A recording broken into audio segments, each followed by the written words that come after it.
Godavari Banakacherla link ప్రాజెక్టును నిలిపివేయాలని తెలంగాణ ప్రభుత్వం నిర్వహించిన ఎంపీల సమావేశం తీర్మానించింది. తెలంగాణ సచివాలయంలో ఏర్పాటు చేసిన ఎంపీల సమావేశంలో గోదావరి బనకచెర్ల అనుసంధాన ప్రాజెక్టుపై ఆ రాష్ట్ర ప్రభుత్వం పవర్ పాయింట్ ప్రజెంటేషన్ ఇచ్చింది. ఈ సమావేశానికి కాంగ్రెస్, బీజేపీ, బీఆర్ఎస్ ఎంపీలతో పాటు ఎంఐఎం నుంచి అసదుద్దీన్ ఓవైసీ హాజరయ్యారు. రేపు ఢిల్లీలో కేంద్ర జలశక్తి శాఖ మంత్రి సిఆర్ పాటిల్ను తెలంగాణ ముఖ్యమంత్రి రేవంత్ రెడ్డి బృందం కలిసి ప్రాజెక్టు పనులు చేపట్టకుండా నిలవరించాలని కోరనున్నారు. కేంద్ర మంత్రులు కిషన్ రెడ్డి, బండి సంజయ్ కూడా తమతో కలిసి రావాలని రేవంత్ రెడ్డి కోరారు. రాజ్యాంగబద్దంగా ఉన్న అన్ని సంస్థలను కలుస్తామన్న రేవంత్ రెడ్డి ఆపకపోతే న్యాయస్థానాన్ని ఆశ్రయిస్తామని, ప్రజల్లోకి వెళ్తామని తెలిపారు. నాడు కేసీఆర్ నిర్వాకం వల్లే గోదావరి బనకచెర్ల లింకుకు పునాది పడిందన్న ఆయన 3000 టీఎంసీల నీరు సముద్రంలో కలుస్తోందని అపెక్స్ కౌన్సిల్ సమావేశంలో పేర్కొన్నారని గుర్తు చేశారు. రాయలసీమకు గోదావరి జలాల తరలింపునకు సంబంధించి గతంలో కేసీఆర్ చేసిన వ్యాఖ్యలను ప్రదర్శించారు.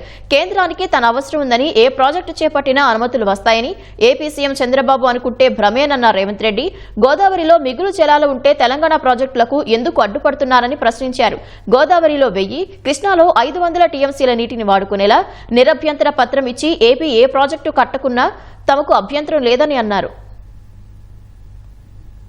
మా తెలంగాణ ప్రాజెక్టులో గోదావరి బేసిన్ మీద 968 టీఎంసీలు, కృష్ణా బేసిన్లో పరివాహక ప్రాంతం ప్రకారం మాకు ఒక 555 టీఎంసీల నీళ్ళు వస్తాయి.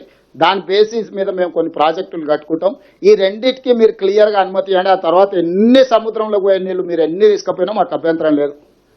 3000 మీరు ఎన్నైనా తీసుకెళ్ళండి. ఓ 1000 టీఎంసీలు దాదాపుగా గోదావరి మీద, ఒక 500 టీఎంసీలు కృష్ణా బేసిన్ మీద మా ప్రాజెక్టులకు మీరు ఎన్ఓసి ఇవ్వండి. ఈ 2 ఎన్ఓసీలు ఇచ్చిన తర్వాత మేము మీ ప్రాజెక్టులకు ఎలాంటి అభ్యంతరం పెట్టము.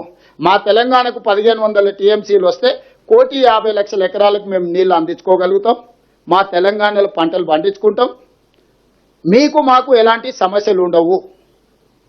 వ్యక్తులుగా కాదు, ఇది 2 సంస్థలు, 2 రాష్ట్రాలు.